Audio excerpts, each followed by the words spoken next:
Hoy, 6 de febrero, celebramos San Pablo Miki y compañeros mártires de Japón. San Pablo Miki y sus compañeros de misiones fueron clavados en cruces, llenos de gozo por haber merecido morir como Jesús. San Pablo fue un misionero jesuita nativo de Japón, que se convirtió en el más conocido de entre los mártires de Japón. Nació hacia el año 1562 en una familia bien establecida. Se educó con los jesuitas y llegó a ser un servidor incansable de la fe hasta dar la vida en el martirio, a causa de difundir el amor de Dios a todo el pueblo. En la ciudad de Nagasaki, Japón, 3 siglos y medio antes de que en ella explorara la segunda bomba nuclear, 26 mártires de Japón fueron crucificados en una colonia conocida como la Montaña Sagrada, desde la que se divisa Nagasaki, en el que entonces era la ciudad japonesa con mayor número de cristianos. Durante este periodo, la persecución contra la fe cristiana, un grupo de ellos fueron capturados y obligados a viajar más de 900 kilómetros desde la ciudad de Kioto, en la que se encontraban, hasta Nagasaki.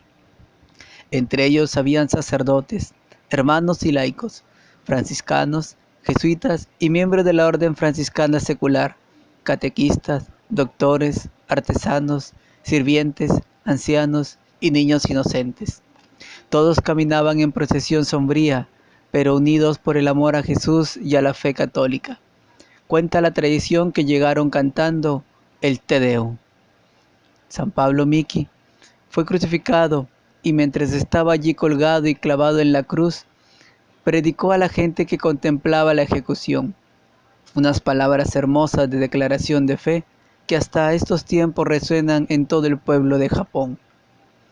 La sentencia del juicio dice que estos hombres vinieron a Japón procedientes de Filipinas, pero yo no procedo de otro país, soy un verdadero japonés. La única razón por la que soy asesinado es porque he enseñado la doctrina de Cristo. Efectivamente, he enseñado su doctrina. Le doy gracias a Dios porque muero por ello. Creo que antes de morir solo digo la verdad. Sé que me crees y le repito una vez más.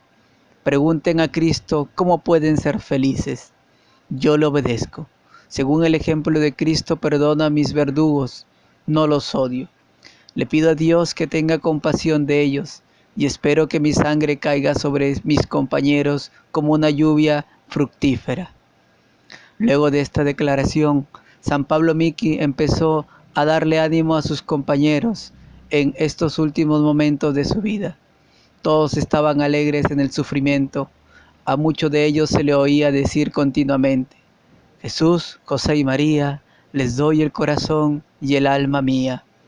Varios de los crucificados alentaban a todos los presentes que permanecieron fieles a la fe católica. Los verdugos, ya molestos porque no comprendían la razón de alegría de los cristianos, sacaron sus lanzas y a cada uno de los crucificados le atravesaron con ella, acabando así con sus vidas terrenales, pero inmortalizándolos para siempre. Cuando los misioneros jesuitas volvieron a Japón en la década de 1860, no hallaron rastros del cristianismo allí, pero después de establecerse descubrieron que miles de cristianos vivían en la montaña de Nagasaki secretamente y se habían convertido a la fe.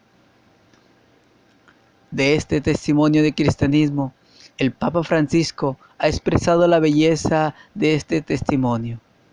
A propósito de la importancia del bautismo para el pueblo de Dios, es ejemplar la historia de la comunidad cristiana en Japón.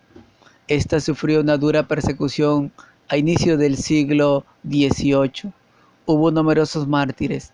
Los miembros del clero fueron expulsados y miles de fieles fueron asesinados. No quedó ningún sacerdote en Japón. Todos fueron expulsados.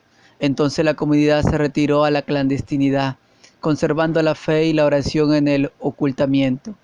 Y cuando nacía un niño, el papá o la mamá lo bautizaban porque todos los fieles pueden bautizar en circunstancias especiales. Cuando después de casi 2 siglos y medio, 250 años más tarde, Los misioneros regresaron a Japón, miles de cristianos salieron a la luz y la iglesia pudo reflorecer. Habían sobrevivido con la gracia a su bautismo. Esto es grande. El pueblo de Dios transmite la fe, bautiza a sus hijos y sigue adelante. Y conservaron incluso en lo secreto un fuerte espíritu comunitario, porque el bautismo los había convertido en un solo cuerpo de Cristo. Estaban aislados y ocultos, pero eran siempre miembros del pueblo de Dios, miembros de la iglesia. Muchos podemos aprender de esta historia. Lo dijo el Papa Francisco en su audiencia general el 15 de enero de 2015. Todos estos mártires de Japón fueron beatificados en 1625 y finalmente fueron canonizados por el Papa Pío IX en 1862. Sus compañeros del martirio fueron Juan de Goto Soa, Yokobi Kisai, religioso de la Compañía de Jesús, Pedro Bautista Blázquez, Martín de la Ascensión Aguirre, Francisco Blanco, presbítero de la Orden de los Hermanos Menores, Felipe de Jesús de las Casas, Gonzalo García, Francisco de San Miguel de la Parrilla, religioso de la misma orden, León Karazuma, Pedro Suqueiro, Cosme Takeya, Pablo Ibaraki, Tomás Danji, Pablo Suzuki, catequistas, Luis Ibaraki, Antonio Miguel Kosaki y su hijo Tomás, Buenaventura, Graviel, Juan Kinuya, Matías, Francisco de Meoco, Leakin Sakakikara y Francisco Audaco Neófitos. Sacado de la fuente de Píldora de Fe. No te olvides de suscribirte, querido hermano. Bendiciones.